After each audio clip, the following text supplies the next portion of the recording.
All right, so, I'm looking at clearance. It sort of jumps out and grabs you around the throat, doesn't it?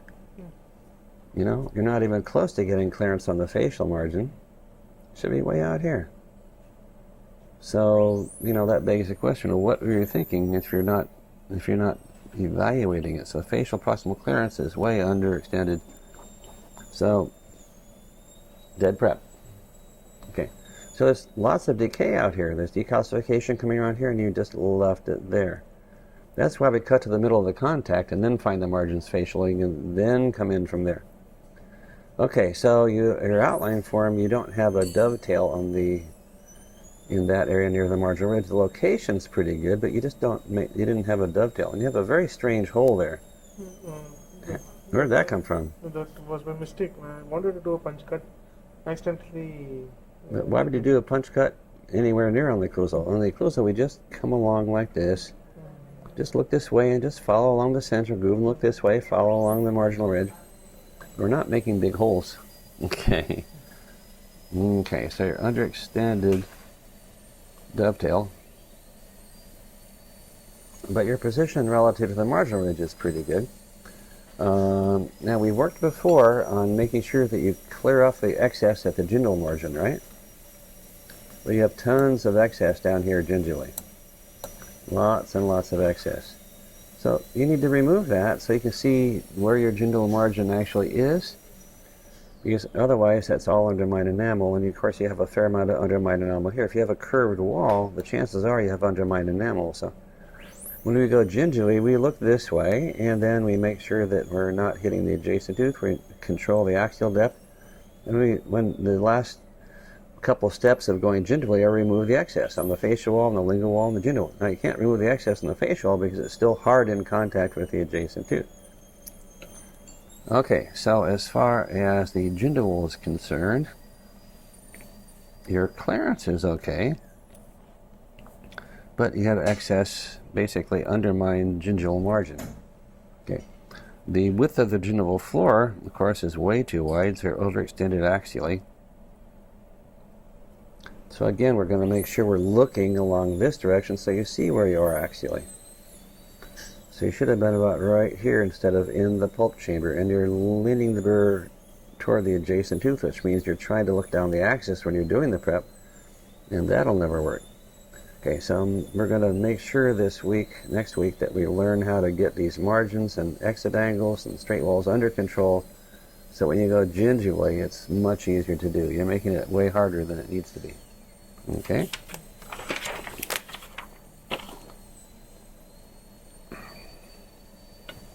Okay, so for 19, you got some clearance. The lingual wall, you have clearance, but you have an acute angle. Okay, again, we look down the wall, and it should be obtuse. If it's 90 degrees, it's a failing composite prep. If it's acute, then certainly it is. So the lingual exit angle is undermined. The facial has a really big bevel there. Now you should have moved the margin way out here and then cut your angle straight in. It looks like you just didn't get the clearance, and then you decided to do something to like bevel that margin to try to get a little clearance, but the burr is the only way to do that reasonably. So as it is, you have a fair amount of undermined enamel with that margin, just because you have all that excess there. And the clearance facially is actually not quite enough anyway. Okay, so facial clearance underextended, but the exit angle is also undermined. So again, when you have excess there, look at the enamel rods and figure out if there are any that are undermined.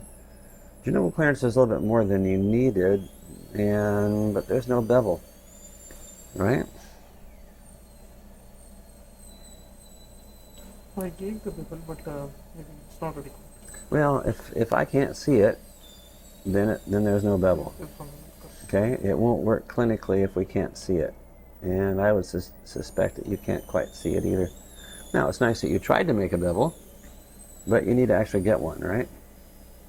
Okay, so your distal pit is way over here, and you didn't include it. So we've talked about the importance of including all the pits and grooves.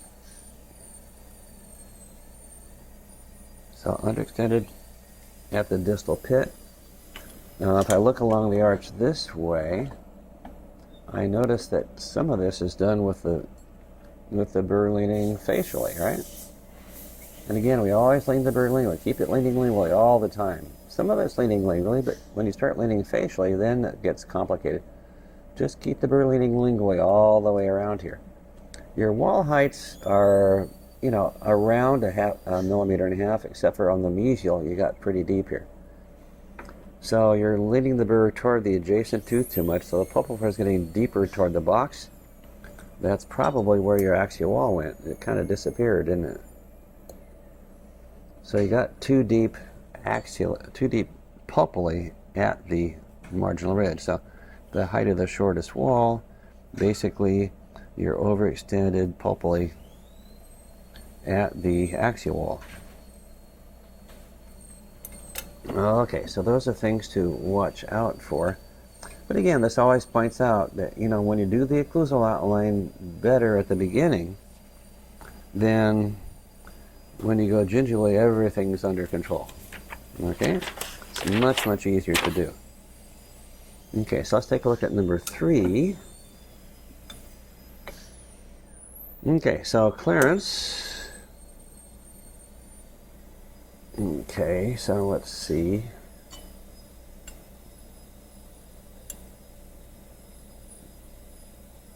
Okay, a little less than a millimeter there at the oblique ridge. You want to close to a millimeter and a half. You're a little over a millimeter, so you're not that far off.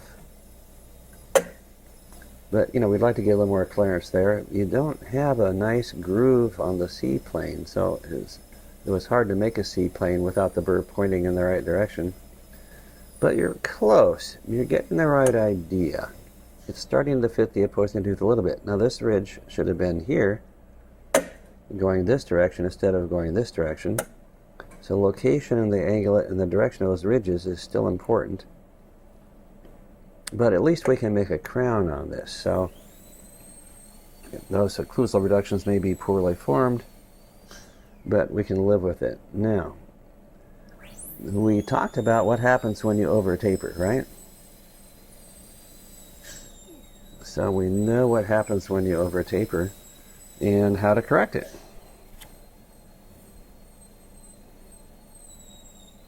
So facial, lingual, mesial, distal, all over tapered, and quite a bit, huh?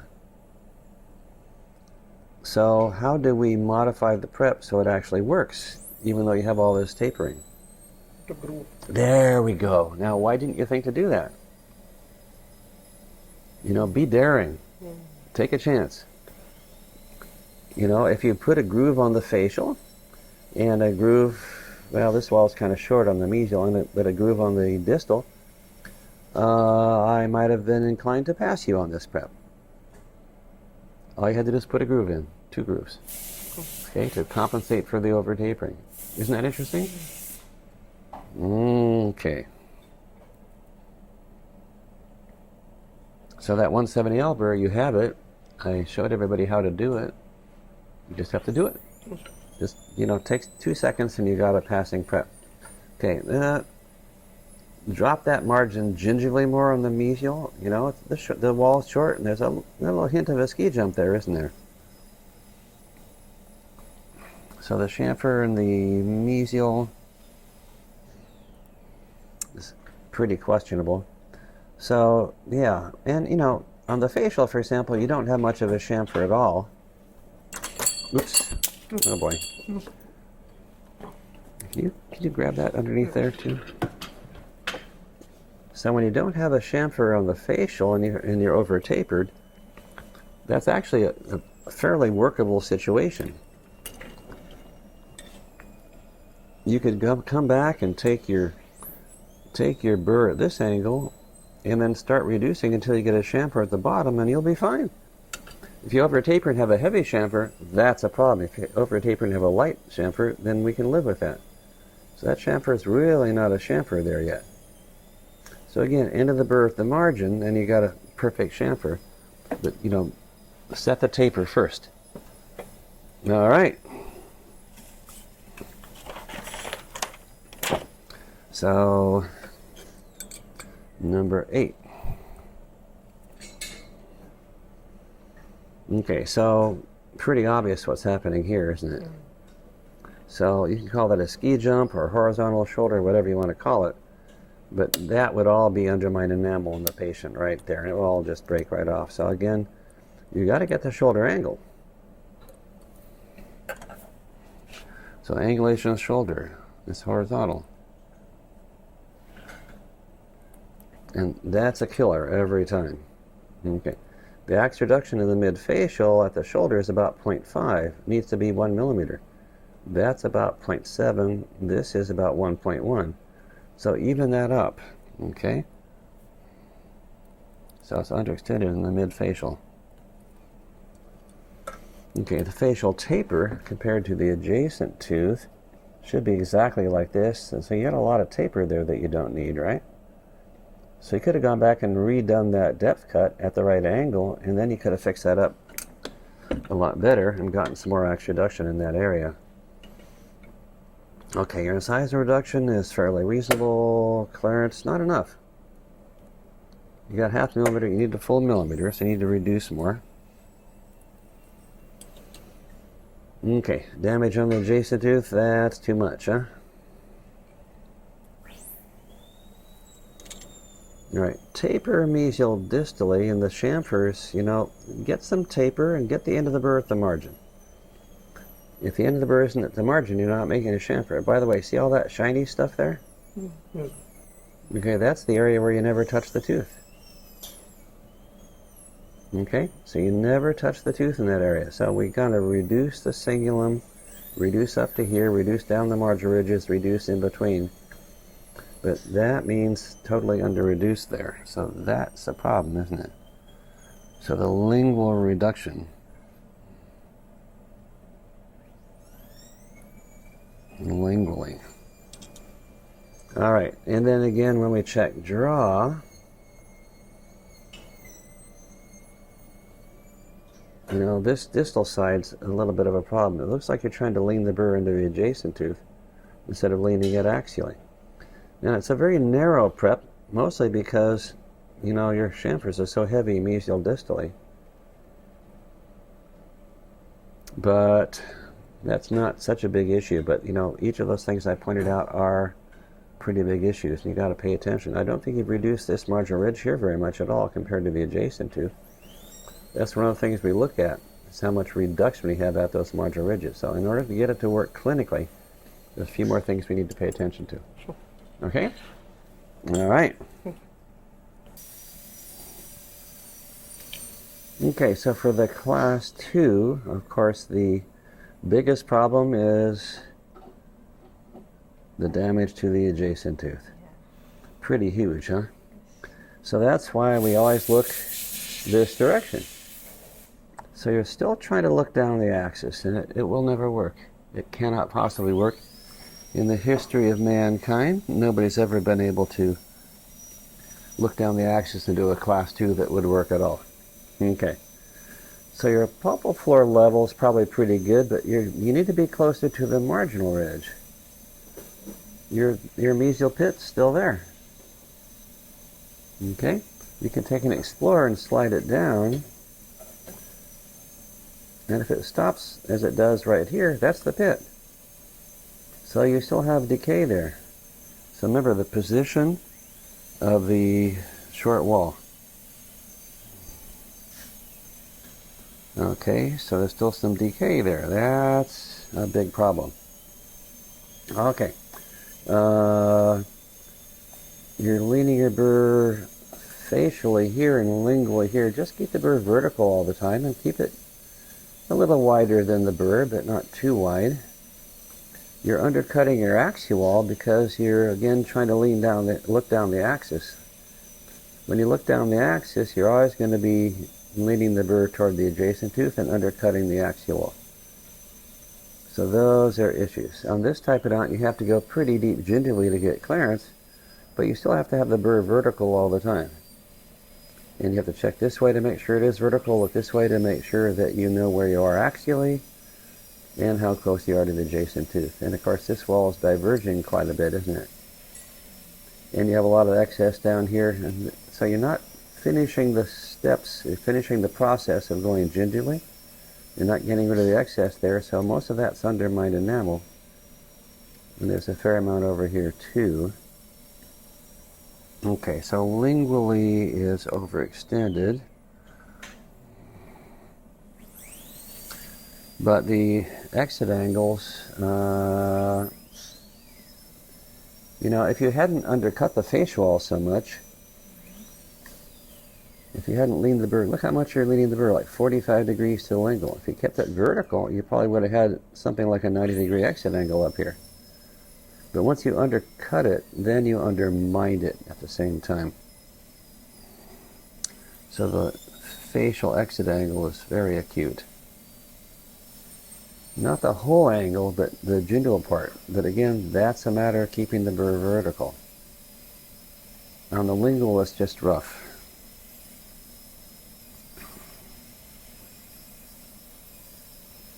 Okay, gingerly you went farther than you needed to, huh?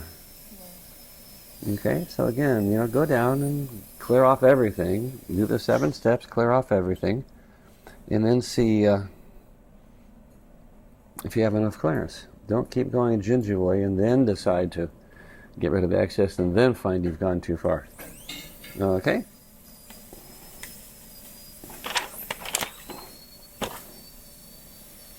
All right, so 19.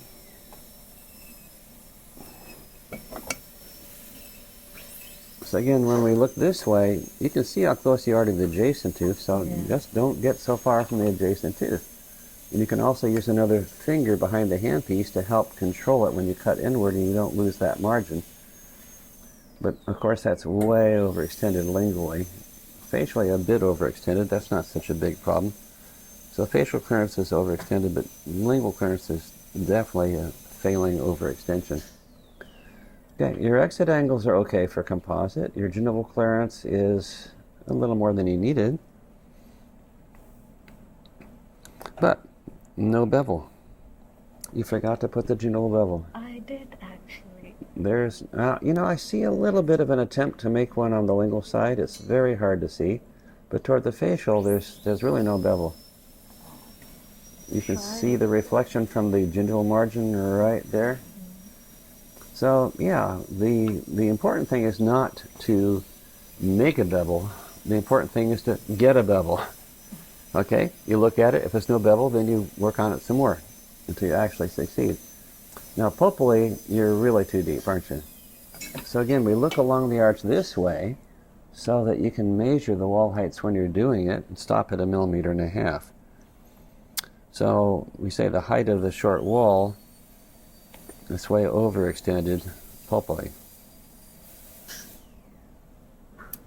Okay, so your outline form is close. You miss this groove a little bit, but not too far off. But again, when you look this way, you know you're leaning the burr lingually, and you know how tall the wall heights are all the time. Then you're in control. Okay, damage on the adjacent tooth is a little bit less this time. Okay, this one's going to make it to the urgent care, maybe the ER. Okay. All right, so let's take a look at 3. So the first thing we're interested in, of course, is the occlusal clearances, and it looks like you got reasonable clearances. And you actually have an attempt to make a groove here. The groove should be pointing a little bit different direction there, but you're pretty close there. You got the right idea. There's no ridge here, though.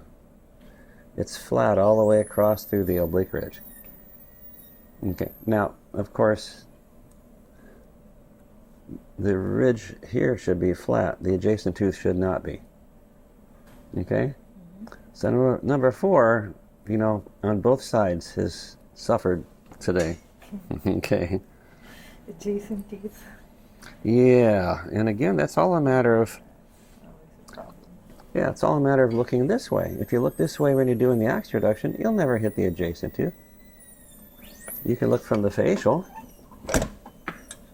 like this, and you can see the tapers and how close you are to the adjacent tooth, and you can lean in and look from the lingual. So we've worked on that before. Now, the chamfers, certainly they're heavy on the facial, right? So why didn't you make it smaller? And you haven't got a chamfer here. It's more like a shoulder. But of course, if you're trying to make a chamfer and the ball burnisher doesn't slide off, it's a ski jump. Yeah. So why didn't you fix it? Push the gingiva down and fix it. It's a little bit hard on this type, and the tissues. But I already pushed them on service. Yeah, but you know the ball burnisher doesn't slide off. Yeah. Okay. 30. Now over here it's pretty good. Over here it's pretty good. Over here it's not too bad, but by the time you get onto the facial, it's almost like you're not using a chamfer burr. Okay. So you're over-reduced axially on the facial, but the margin form is the big problem. So as far as axial reduction, let's see. Well, the occlusal reduction was pretty good. Axial reduction, so the facial chamfer is heavy. But it's basically a ski jump, basically. If the ball burnisher doesn't slide off a shoulder, it's horizontal. If it doesn't slide off a chamfer, it's a ski jump. In this case, it's actually a shoulder.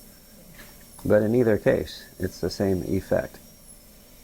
All right, so, but you got some chamfers looking a little bit better. And again, damage on the adjacent tooth. The mesial distal taper works. You certainly got over-tapered on the distal, but only toward the occlusal. Toward the gingival, you have a better taper on the distal. I probably would have tapered more on the mesial, and you could have avoided the adjacent tooth a little bit more, but you do have draw between the mesial and the distal. There's a little problem at the bottom of that wall, but it's not too far off.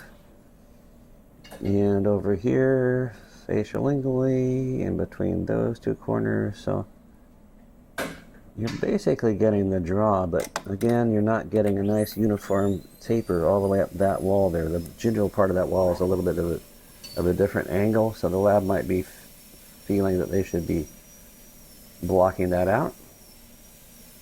Okay, so as far as the occlusal reduction goes, you got some good things happening. If you had just gone through and fixed that chamfer or slash shoulder on the facial, you could have had a passing prep. Okay, so the PFM on 8, it looks pretty parallel between the two sides, doesn't it? Yeah. I'd like to see a little more obvious taper. But, you know, when you're keeping the burr so vertical, you're more likely to hit the adjacent tooth, but that poor lateral. That poor lateral. Somebody really didn't like it much, huh? Okay. Now, you might have had some damage on there before you started. Yeah. So you didn't change the teeth that you should have changed. So, but unfortunately, all I can do is look at what you have at the end. If you decide to leave a damaged tooth in there, then you pay the consequences later. But, you know, you have set up a little bit of a history of damaging the adjacent tooth. Okay, so anyway, so let's evaluate this. So we have a systematic approach to evaluating. We check the axe reduction at the shoulder, and it needs to be more here and certainly more over here. You have about 0.5, about 0.8 or so over here. So you're a little bit under reduced. So the axe reduction at the shoulder underextended, but of course then we check the angle of the shoulder and you have an angle in. Okay? It's still horizontal. And here you want a shoulder. Down on the crown prep over here you don't want a shoulder. But if you have a shoulder, you've got to angle it gingially so the prep slopes gingially as it approaches the margin. But if you don't, then that's it. We know the consequences of that. Any place where there's enamel at that margin, it's going to break away, and then you have an open margin. So we talked about that from the clinical perspective some time ago. Okay, let's check the taper. So your taper's, you know, not quite. We need to get it matching the middle third exactly. So you're leaning out a little bit. So it's less reduced up here facially than it is down here facially. So the facial taper, okay, leans out. Okay, and that usually causes some issues. Anyway, they're not necessarily failing issues in this case. Now, your chamfers, again, pretty heavy. If you had the end of the bertha margin all the time, you'd be fine. And use the 877 and just come through like this. Lean the burr toward the axis and just take the 877 through. Keep the end of the bertha margin. Keep the margin near the gingiva all the way through every time. Then you'll never have to worry about hitting the adjacent tooth. If you start up here and try to cut gingivally a little bit at a time until you get to the gingival margin, you will always hit the adjacent tooth. Okay? It's very difficult to do it that way without hitting the adjacent tooth. So anyway, your chamfer's a bit on the heavy side. And again, when you have a heavy chamfer, you really risk having a ski jump, huh? So this is pretty close to a ski jump in a couple places along here. Okay, the taper, facial lingually, corner to corner, corner to corner. It's more definite there. Mesial distally, we thought from the beginning that was a little bit risky. So looking down here, okay, the gingival part of this wall, I'm having trouble seeing at the same time as I'm seeing this wall. So probably moderate in terms of undercut. So I'll draw mesial distally. Is an issue. Okay. And you can sort of see this way. If you had a little bit more definite taper, it would make everybody feel a lot better. But the big thing, other than the damage on the adjacent, is you just didn't check your shoulder to see it was angled. Okay? It's got to be done. All right, so some of the things you're picking up all right.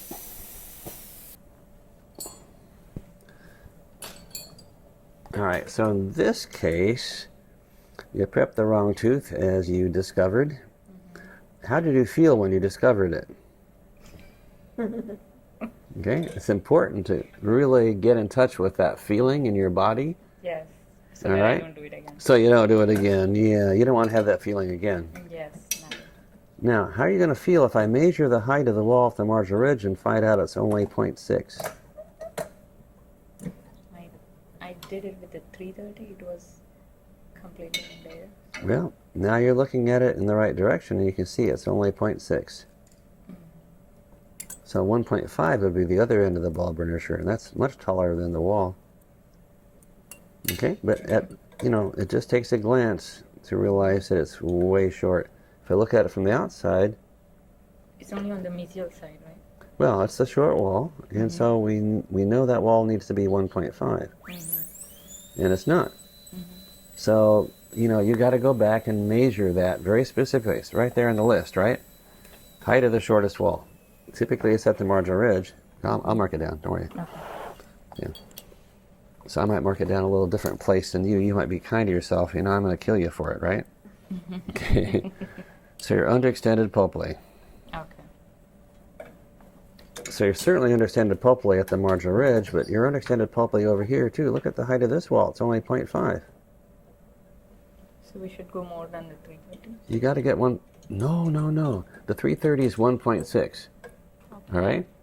So when you used it to measure, you didn't really use it correctly. Let me get this cleaned up. Do you have a 330 burr in there? Yes. All right, well, let's take a look. So again, this is where we just have to measure things and do it so that we can really see. So look how tall that burr is compared to that wall. It's twice the wall. And over here, look how tall this burr is compared to the wall right here. It's 3 times that wall. Okay? Okay. Now, a lot of times people really want to see, that they've done it right. Okay? No, I want to see where I'm going wrong. That would be the most desirable thing, and that's the transition you have to make. Yes. Your brain is going to fool you every time, and the brain wants you to think you did it right. Okay? But you have to force the brain to see the reality. Now, the good news is you had clearance facially, lingually, and gingivally when I looked at it before. You didn't have to go very far gingivally to get clearance, though, did you? But, Yeah, that's... I think This is the relationship between this and the adjacent tooth, but of course we didn't intend to do this prep, but I did check your clearances and they're not bad. Your exit angles aren't too bad. Your gingival floor is not very flat. Keep the burr vertical all the time. Don't be leaning it this way on one side and this way on the other side, or the pulpal floor is going to look like the back of an old horse. We don't want that. Axial wall position's pretty reasonable. Now, of course, this is an amalgam prep, so I would expect to see retentive grooves. Not seeing much there. I tried it with the hole, but Yeah. But again, you've got excess at the gingival part of that wall. It makes it difficult. So keep the 55 burr vertical and flatten those walls. It'll be much easier to place retentive grooves. Okay? But anyway, the important thing is, I mean, you know, number one, you did the wrong tooth. Number two, it's really obvious that you didn't go deep enough pulpally. It took about a microsecond to see that. Okay, so you have to figure out, well, why didn't you see that? Okay? you're seeing the wrong way with the bird. Yeah. Okay, so 19. Okay, so we got plenty of clearance. Uh-oh. Isn't that the central pit, or one of the pits right here? Yeah, and there's part of the central groove still there, too. I'm seeing a little bit of that central groove. So when you do the prep, we want to make sure we look along the central groove so you include the central groove.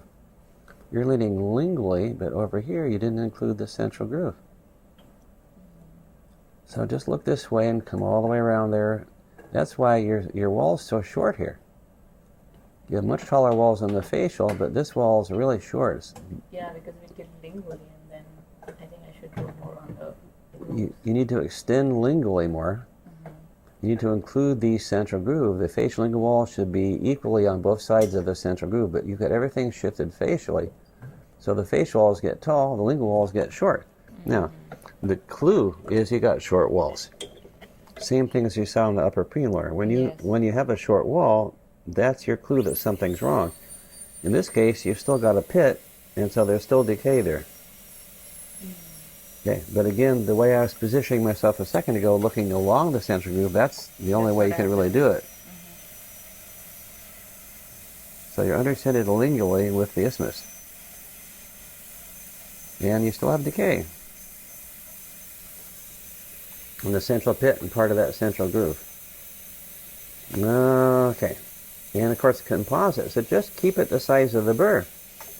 Don't make it any bigger than the burr, but make sure that you see that the burr is always exactly following the central groove, right on top of it. Leaning lingually, but always right on top of the central groove. Okay, so your lingual clearance is a little bit much. Your exit angle, since you kind of beveled it a little bit, it's not undermined enamel. It's a little bit of an obtuse angle, which is fine for composite. But here, your exit angle is a little bit acute. And again, a little bit acute is a big problem. So you would have to come out like this. You really want something that's obviously obtuse. Okay? So the facial exit angle is acute. That makes problems for you. It would have been better to overextend facially in order to change the exit angle and get rid of the undermined enamel. Okay, so actually it's very irregular, isn't it? So look this way when you're doing it so you know how deep you are axially. Okay, if you go too deep axially on the facial side, you don't have to see the wall to know where you are. This is where you should have been, this is where you were. All you have to do is see enough of the burr to know where it is. Yeah, can you show me the lingual Yeah, side? lingual's fine. It is very hard to get the view on the lingual side. No, on the buccal side. Yeah. Okay. No, for me it was difficult on the lingual side to see. Well, I look. took a lot of time. But how could you miss seeing the lingual? I think you're still talking about the buccal. The lingual anybody can see. It's just right there, right? See? I mean, lingual, it's right there. Now, the one that's Buccal, toward yeah. your eye is the one that you can't see. But nobody can. It's impossible. But what do we need to see? We need to see how close we are to the adjacent tooth and how deep we are axially. As long as we can see the difference between this position and this position, then we're in control. And as long as you do the occlusal part of the wall first well, then when you go gingiva, you're under control. Okay, hey, you know, you got a gingival bevel. I can actually see it. Now, it should really connect smoothly to both the facial and the wall, so it's a little bit incomplete, but at least it's decent. At least there's a bevel. It's actually visible, so that's pretty cool. All right, but, you know, you got some issues here that, you know, needed to be taken care of. Yeah. That's why we practice grading these preps. And if you see you did it wrong, then, you know, even if you had to make it a lot wider in the isthmus, I don't care as long as you get rid of the decay in that pit and this groove. Even if it gets wide. Yeah, I mean, Okay. you know, a wide prep, that's decay, not yeah. necessarily failing, but leaving decay in the pit and groove, that's absolutely failing. So that's what I said, you know, exams are graded on the basis of your judgment for the most part. Okay? Okay, so for 3, now of course you got a lot of damage on the adjacent tooth here, right? Okay, but let's take a look. So your A plane, your A reduction looks pretty good, but B, okay, minimal. But we got to look at that oblique ridge. I think minimal clearance on the B plane, especially at the oblique ridge, but it's close. That's probably not much more than a millimeter. Okay, and so the chamfers are relatively uniform. You're still tending to go subgingival in places. Yeah. I don't see any ski jumps, so your chamfers, I'd say, are moderately irregular. Irregular means it's not. It's not uniform 1/2 millimeter, but at least, you know, it's not too much, Okay. and it's not too little, so we can live with that. Okay, so the taper facial-lingually, you got a little bit more taper than you really needed to get. Your taper on the facial is not too bad, but you're tending to over-taper the lingual compared to the premolar here. Now, of course, everybody that looks from the lingual at the lingual wall will always over-taper. Let me see, I need to get this cleaned off a little bit more. So if you're looking this way when you're doing the lingual, you will always over-taper. It's inevitable. Yeah, that's what I was looking. Well, that won't work. That's looking at the wall. We want to look along the wall so you can see the taper while you're doing it and see the chamfer while you're doing it. Okay, then usually I get the heavy chamfer. But I'll try that, yeah. Yeah, well, that's what happens. When you look at the wall, you can't see how heavy the chamfer is and you can't see the taper. The only thing you can see is where you are gingivally. If you look along the wall, you can see all 3. Okay. I'd rather see 3. Now, make a C plane with a distal lingual groove going this direction. Which direction? The usual direction. So there's a distal pit, and the distal lingual groove comes up the B plane, it comes down the C plane like this. Keep the burr pointing this direction when you do it, but you have to use the mirror to see it. You have to look down the axis in the mirror. So what you're seeing on the monitor is me looking down the axis in the mirror. This is the view you should have had. Okay, so I need to go more lingual. You need to point the burr in this direction. Okay. By looking down the axis and seeing that you're pointing in the right direction. If you point the burr this direction, that's going to not work out so well. Okay. So that's what I really emphasize. Keep it pointing that direction from here into the groove and then around here, but get that groove going in a better direction. It's going to be easier to get the clearance that you want. Okay, so draw. The only issue with draw seems to be between these 2 corners. Mesial buccal and distal lingual. That's a little risky. You're a little bit over tapered facial lingually.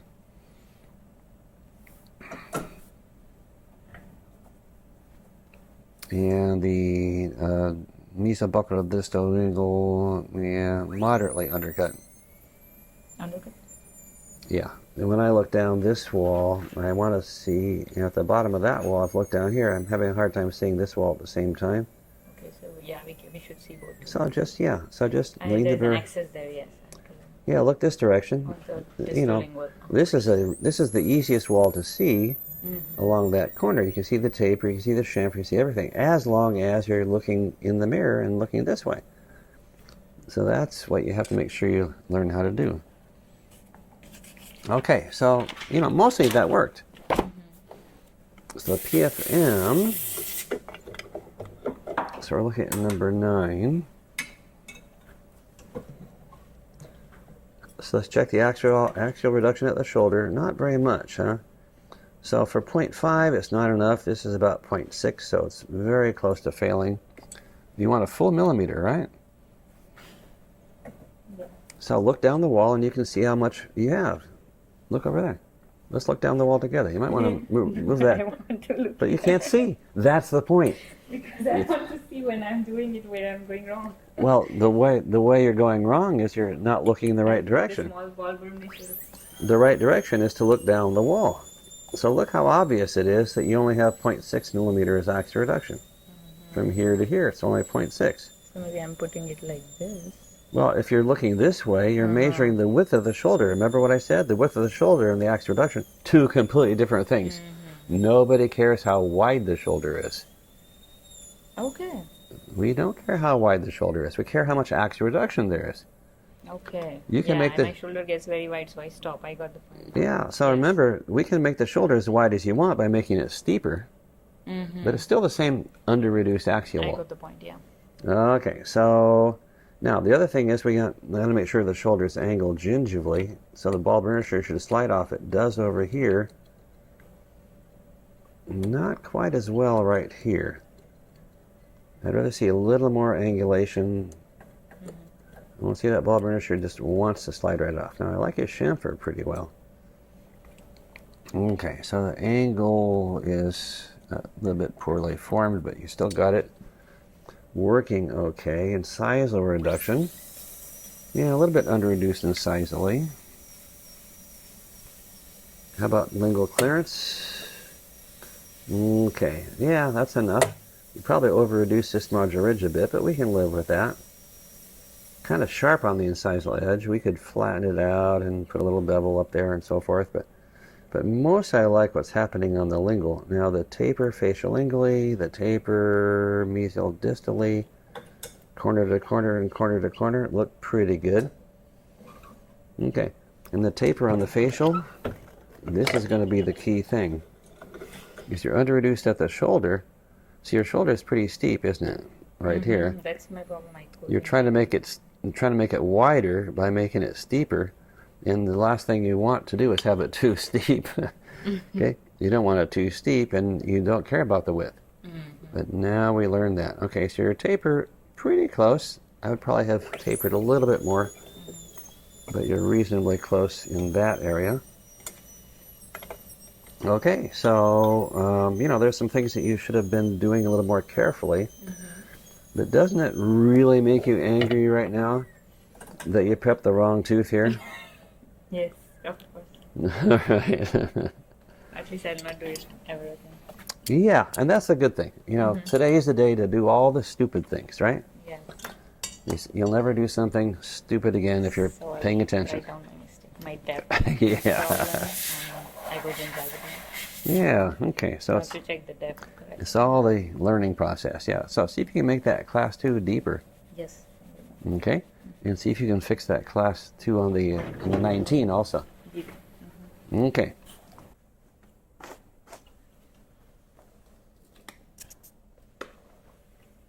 Okay, so again, the height of the wall at the marginal ridge, or the shortest wall, 1.1. Over here it's about 1.0, so that means you're not deep enough pulpally. If these walls are in the right places, then you're not deep enough pulpally. So the height of the wall, the shortest wall, underextended pulpally. So that's what that height tells you. Okay, so be careful. Damage on the adjacent tooth. Okay, we can just barely live with that. You're still tangling the burr a little bit into the adjacent tooth. And your dovetail is kind of a strange looking shape, isn't it? Yes. Okay, so just keep it a little bit flatter through here and just go this way. You ended up undercutting that marginal ridge a little bit. So overextended at the marginal ridge. Basic shape of the dovetail could be improved. If it's wider here than it is here, at least it's going to have the mechanical effect. Okay, so clearance is good on the facial, but why are you leaning the burr facially so much? Yeah. Why is this wall leaning outward? So again, check to make sure the burr is vertical, and then look this way when you're doing the prep. Because if you... Seems acute to me first, and then I started fixing, and then it overextended. Okay, so you can do whatever you want to on that wall, but every time you do anything on that wall, make sure the burr is vertical. Yes. Then look this way when you're doing the wall. Yes. But you know, there's always a tendency to, when you're looking in the mirror from the lingual, to lean the burr away from your eye, and that's going to give you a divergent prep. Okay. Okay, so, and you're not deep enough axially here. Yes. If you were going to put a retentive groove in, it would only be an enamel, wouldn't it? Yes. Okay, so the width of the gingival floor is underextended at the lingual. So yeah, measure this. This looks nice. This looks very different. So why didn't you do something about it? I don't have time. Actually, I started the last. Don't have time, huh? Okay. So clearly you have to learn how to make sure you finish each step before you do the next one, and it's going to save you a lot of time.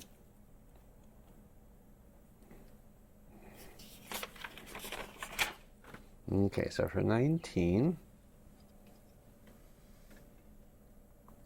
Okay. So you got more clearance than you need over here.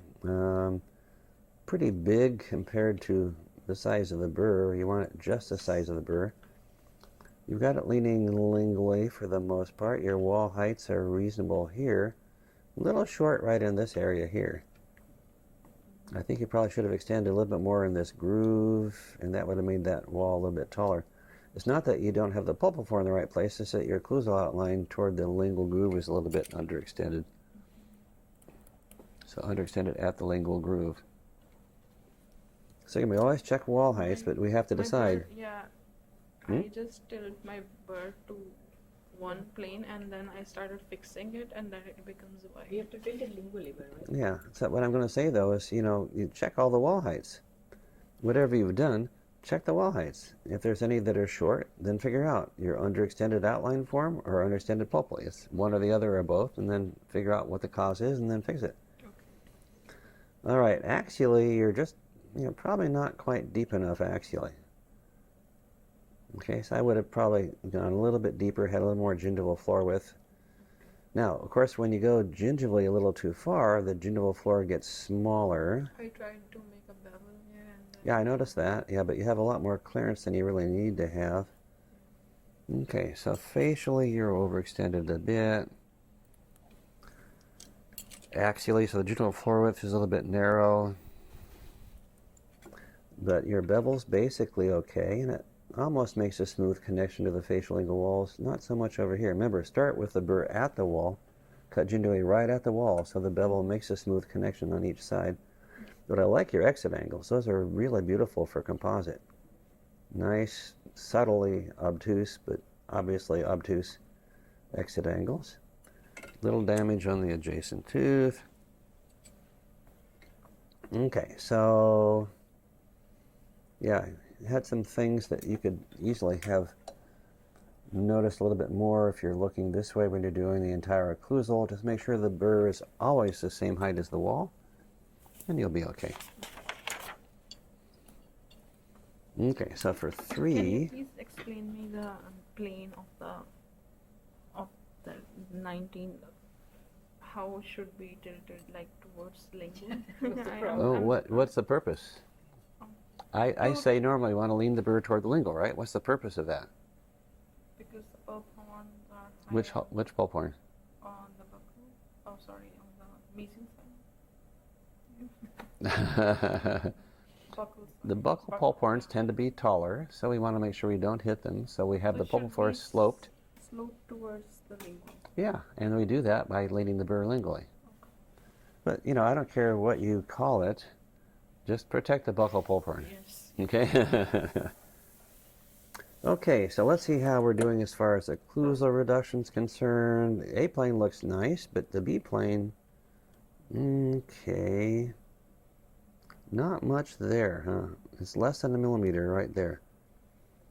And the oblique ridge also. less than a millimeter. That's not enough. It's a functional cusp. You got to make sure you get the 1.5 or pretty close to it. Okay, so really watch out for that. You know, measure it. Use the bite wax or use the bite registration material. You have it available. And then really check that carefully. Okay, so you almost have a groove in the right position here. But remember, point the burr this direction and keep it pointing that way all around here. You don't have a C-plane up here. The C-plane should be angled downward this way, and you'll get that automatically if you point the burr in the right direction and keep it pointing in the right direction all the way around here. Then your C-plane would have been just fine. Okay. Chamfer's kind of weak, huh? This is a little bit heavy. That's about right. This is weak. But, you know, I'd say that the chamfers are irregular. How's the taper? Okay, if I look down this wall, I can see this one. If I look down the facial, I can see this one just barely. So you're fairly tight as far as draw is concerned. But it's working. A little bit of too much damage on the adjacent tooth over here, though, huh? Yes. This one looks okay. This one's hurting a little bit. You know, one of the things is that most of the time, you know, when you have damage on the adjacent tooth, it's possible to make it look better by recontouring around it. The problem is that that takes a fair amount of skill. Yeah. And if you have that amount of skill, you won't hit the adjacent tooth in the first place. Okay. But anyway, that's something you could practice. But you just recontour around that damaged area so it looks a little bit more like the natural tooth shape. All right, so that was pretty close. But, you know, when you don't get the clearance that you need someplace, it's, you know, that's going to be an issue. Okay, so for the PFM, so the axe reduction at the shoulder, pretty good. I'd probably want to get a little bit more of a full millimeter right around in the embrasures a little bit more. But basically pretty good. Okay, you're a little farther from the gingiva than you could be, but you know, it looks like you've got the shoulder angled gingivally. And how's the taper on the facial? So these are the first 9 things we check, right? Your taper on the facial is pretty good. Your shoulder's not too steep, so that's workable. Okay, so the size of reduction, all right, so we're a little more than 2 millimeters, but not such a big deal. Clearance, okay, so if I squeeze it down, yeah, I'd probably want to get a little bit more at the marginal ridges.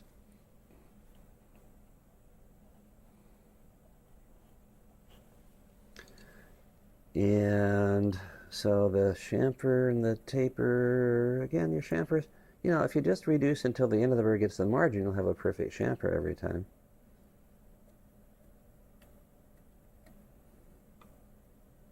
Yeah, I would probably come back and re-angle the shoulder around here and here too. It's just not quite as convincing as I would like, but we can probably live with it.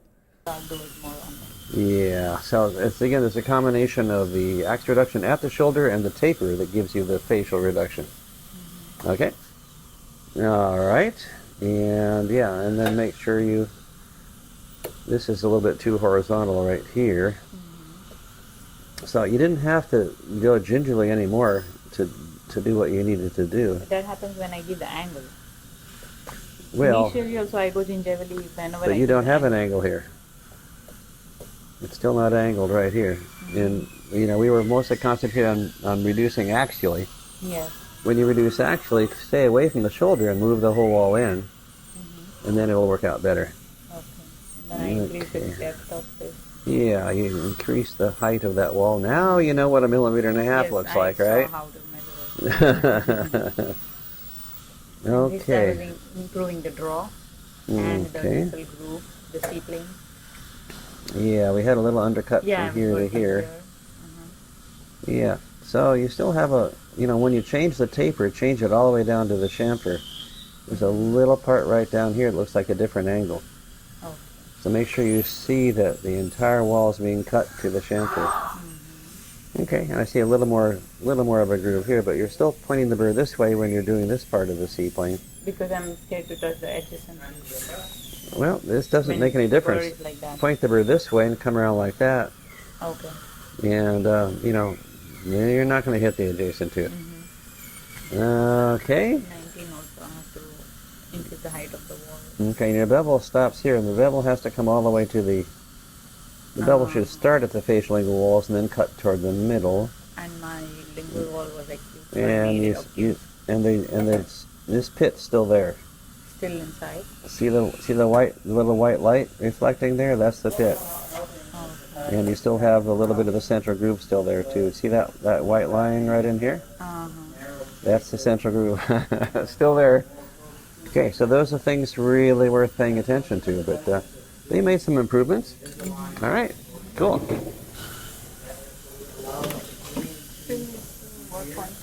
Still needs to work on 2 teeth. Okay, well, I did number 3. you could speed up your workflow a little bit more. I think this is the mirror I left you, isn't it? I left my mirror here. No, this is not. Yeah, that's my scratch. This is mine. Oh, yeah, so this is mine. Yeah, yours has a lot more scratches than mine does. Okay, so what'd you do?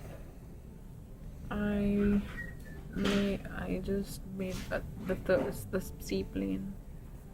Oh, over here? Yeah, C plane a Okay. little bit more. Yeah, I mean, Rounded. you could have had the pit a little more distally and the groove coming a little more this direction. Obviously not with this burr typically. And then you've got the direction that you want that distal lingual groove to go. And then point the burr exactly following this groove and make the groove right there, and then keep it pointing diagonally all the way around, but that's probably where the groove should have gone, about right there. So once you do that pit and this groove coming up the B plane, then it shows you right where to put the groove and the direction of the groove for the C plane. Okay, and so I don't think you did much else, did you? I just made a little. Oh, you got some clearance there? Okay. All right, so you got the clearance. Mm-hmm.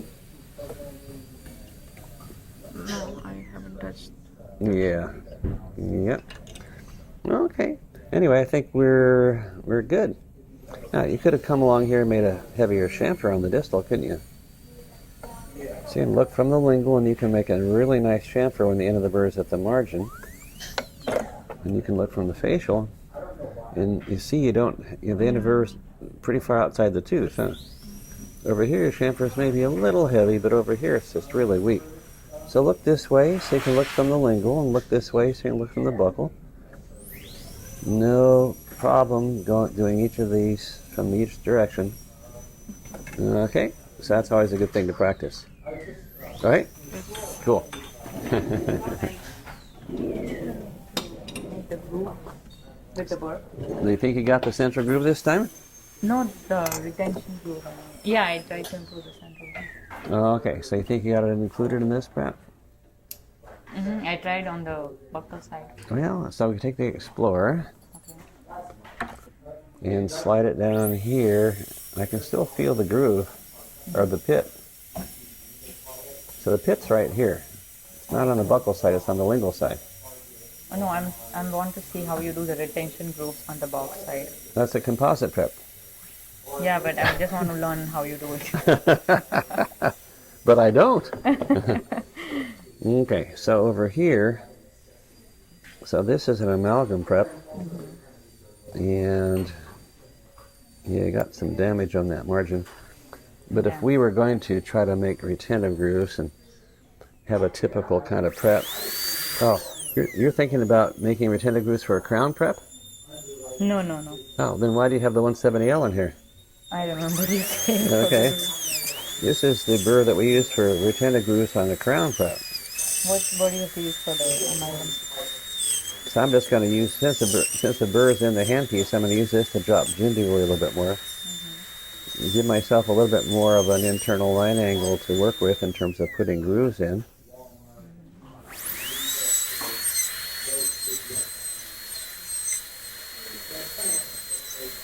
Now we can use a hand instrument to put the grooves in. So what hand instrument do you think we ought to use? Well, you told who, right? I don't know. Which one do you think? Okay, so this is for class 3, so that's for next week. So you want enamel hatchet? Okay. Enamel hatchet would work well. So I'm going to put the sharp edge against the axial right here, and then cut into the facial right at the axial. Make sure your axial is in the right place. But you should be able to visualize that you're just indenting. That's the whole thing. Okay, so we're cutting at the axial or cutting into the facial lingual walls. Only in the direction of the facial lingual walls. Okay? That's it. Okay. With 5 dB, I've gained clearance. Oh, okay. Got some facial clearance now? Facial clearance. Okay.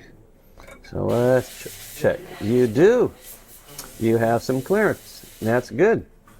So that would have made all the difference today. So make sure you pay attention to what that looks like when you have the clearance. Now we're going to play around with this. Let me have a 55 burr. I notice your burrs are all in the wrong place. Did your burr block fall on the floor? Yeah, it did. Okay, well this one's in the right place. That's good. Yeah, I notice all the burrs are really strange places. Okay, so if I want to come down here, make sure the burr is vertical. You're leaning the burr facially, so keep the burr vertical. We've always been struggling with that vertical angle, haven't we? So keep the burr vertical and define the internal line angle about right here. And over here on the lingual, again, keep it vertical, but keep the axial under control. I can see if it's vertical this way, and then I know where I am axially if I'm looking this way. So there's where I would have put the corner here, and another corner right over there. Okay, but everything's much easier when you have the burr vertical. That's the key thing. Over here we'll lean the burr toward the marginal ridge so that we can see that wall. So the position and the angle and the height are things. Now your height's fine, but now we know how deep you went axially. Okay, so still having a hard time getting a nice chamfer, and you see you don't have the axial reduction you need here. It's still only like 0.3, 0.4. And so over here, You asked me to place grooves. yeah, and let's see. So what burr are we going to use? 170L for the groove. 170. Yeah. Except now it's a number 2 round burr in your burr block. So here's the 170L. So I could put a groove on the mid-facial. So that makes up for the tapering on the mesial and the distal.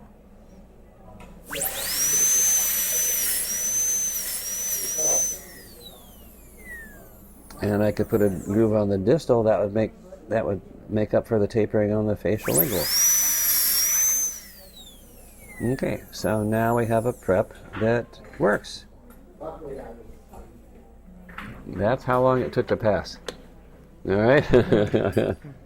That's all it takes. Now, of course, make sure you're getting the groove in the right place and all that kind of stuff, and the basic anatomy the way you want. And then we're going to try to make sure we get the chamfers a little bit more uniform.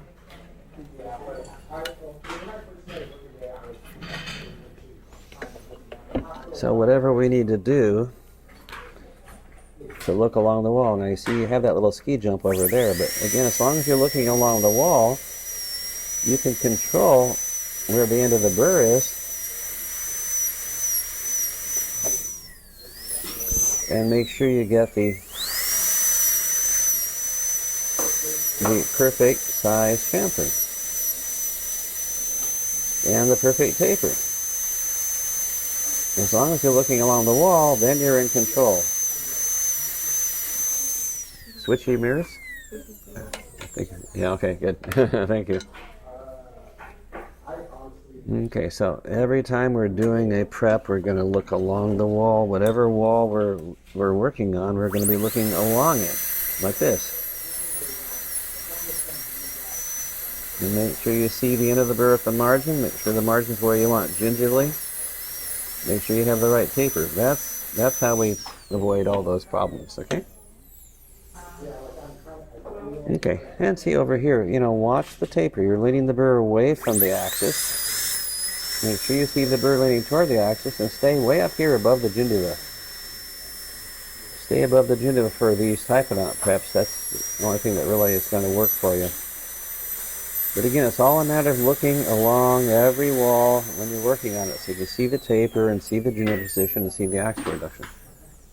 So it'd be pretty hard to be as out of control as you will be inevitably if you're looking the wrong direction, won't it? That's the mistake I'm doing.